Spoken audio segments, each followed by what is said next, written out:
मुश्किल समय का सामना करना पड़ता है। ये मुश्किलें हमारे लिए चुनौती बनकर आती है, लेकिन यही सोच और मजबूत मनोबल से हम इनका सामना कर सकते हैं। जब हालात कठिन हो और हर तरफ अंधकार दिखाई दे, तब कुछ सकारात्मक बातें और विचार हमारे मन को शांत कर सकते हैं और हमें आगे बढ़ने की प्रेरणा दे सकते हैं।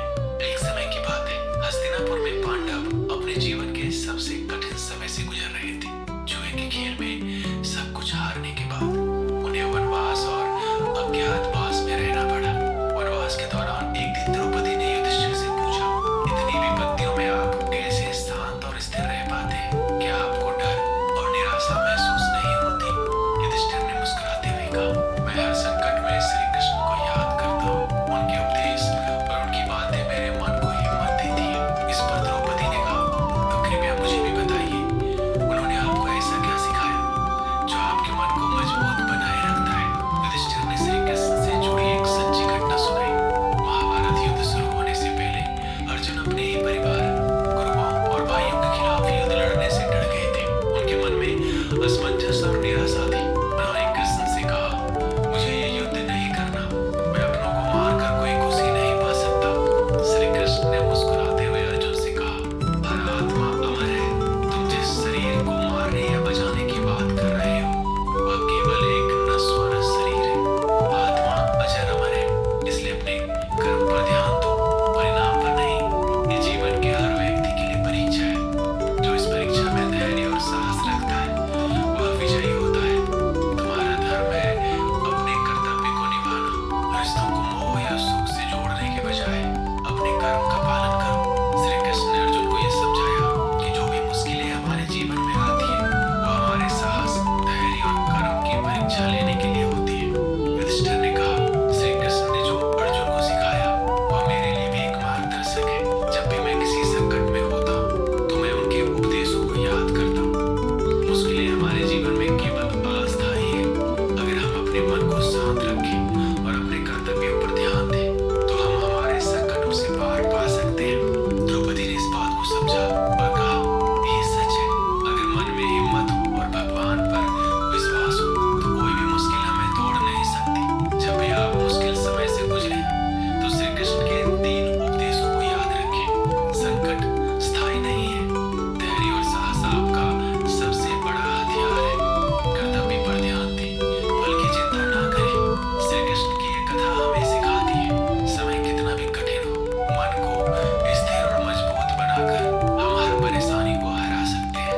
श्री कृष्ण कहते हैं, किसी व्यक्ति के वर्तमान को देखकर उसके भविष्य का मजाक मत उड़ाइए, क्योंकि समय में इतनी शक्ति होती है कि वह कोयले को भी धीरे धीरे हीरे में बदल देता है। एक निकम्मे व्यक्ति के जीवन का अंत दूसरों में बुराई ढूंढने में ही होता है। बोलना सीखो, वरना जिंदगी भर सुनना पड़ेगा। तुम भी उतना ही उड़ो जहाँ से जमीन साफ दिखाई दे। सिर्फ उन लोगों को तुम्हारी परवाह है जो तुम्हारे खामोश होने पर भी तुम्हें सुन सके। यकीन मानिए, जो आपको भूल गया है, वो भी आपको याद करेगा। बस उसके मतलब का दिन आने दो। अगर आपको भी किसी का दुख देखकर दुख होता है, तो समझ लीजिए कि आपकी आत्मा में भगवान का वास है। बस शांति ढूंढिए। जरूरतें कभी पूरी नहीं होती है। जिंदगी में सारा झगड़ा ख्वाहिशों का तो होता है। ना ही दुख किसी को चाहिए, ना ही किसी को कम चाहिए। जिनकी नीयत हमेशा साफ होती है, कई बार लोग उनके खिलाफ होते हैं। अगर कोई आपसे तंग आ जाए, तो उसे छोड़ देना, क्योंकि बोझ बनने से बेहतर है याद बनकर रहना। झूठ की खरीदारी ज्यादा दिनों तक नहीं चलती। केवल एक सत्य ही है जो ये अंत तक आपका साथ देता है। जीवन में हर अवसर का लाभ उठाएं, लेकिन किसी की मजबूरी का नहीं। अगर जिंदगी आपको मौका देती है, तो आप धोखा खा जाते हैं। आज के समय में अगर खुश रहना है, तो स्वार्थी बनना ही पड़ेगा। ये हम नहीं, इस दौर की सच्ची हकीकत है। जिसने अपनी समस्याओं पर कदम रखा, वह जीत गया, और जिसने अपनी समस्याओं को अपने सिर पर ले लिया, वह लुट गया। जीवन में हम कई बार बड़ी बड़ी समस्याओं से ऐसे बच जाते हैं, मानो कोई है जो हमारा साथ दे रहा है, और हम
समर्पण एक छोटा सा शब्द है, लेकिन इसे लागू करने वाले का जीवन बदल जाता है। जब रिश्ते आपको रुलाने लगे तो इसे नजरअंदाज करना सीखिए। विश्वास के बिना इस दुनिया में